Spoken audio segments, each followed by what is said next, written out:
Hello दोस्तों, राधे राधे। आज हम आपको बताएंगे कि अगस्त के महीने में 2025 में पड़ने वाली इस बार प्रदोष कब है।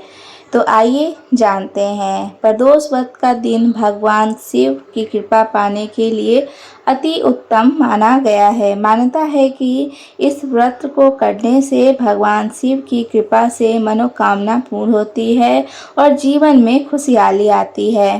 तो आइए जानते हैं आखिरकार अगस्त के महीने में प्रदोष कब है। भगवान शिव को प्रदोष व्रत हर माह के कृष्ण पक्ष व शुक्ल पक्ष की त्रयोदशी को रखा जाता है। इस तरह से हर महीने 2 प्रदोष व्रत रखे जाते हैं। अब भाद्रपद माह के कृष्ण पक्ष की त्रयोदशी को बुध प्रदोष व्रत रखा जाएगा। बुध प्रदोष 20 अगस्त 2025 को है। मानता है कि प्रदोष व्रत करने से भगवान शंकर की असीम कृपा प्राप्त होती है।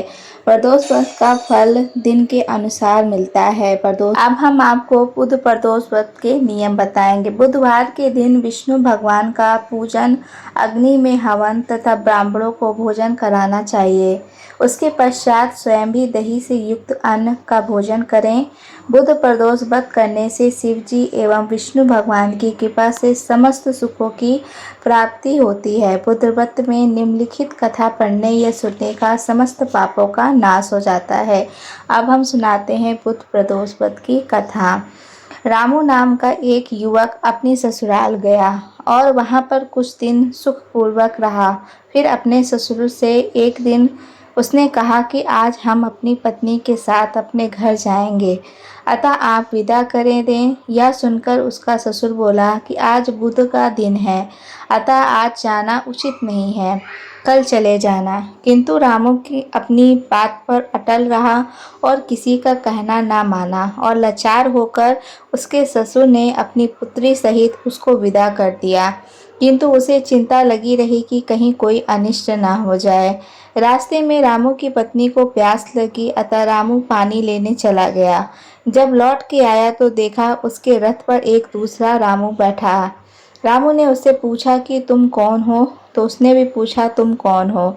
जिस प्रकार रामू पूछता था उसी प्रकार वह भी पूछता था। दोनों का रूप एक ही तरह का था, किसी भी प्रकार का अंतर न था। अतः उसकी पत्नी भी अपने वास्तविक पति को पहचानने में असमर्थ थी। कुछ समय बाद वे दोनों आपस में लड़ने लगे। उधर से राजा के सिपाही जा रहे थे तो रामू को पकड़कर ले गए और दूसरा रामू राजा के दरबार से अदृश्य हो गया। तब तो रामू बहुत ही विलाप करता हुआ बोला कि यह बुध देवता के प्रकोप का फल है।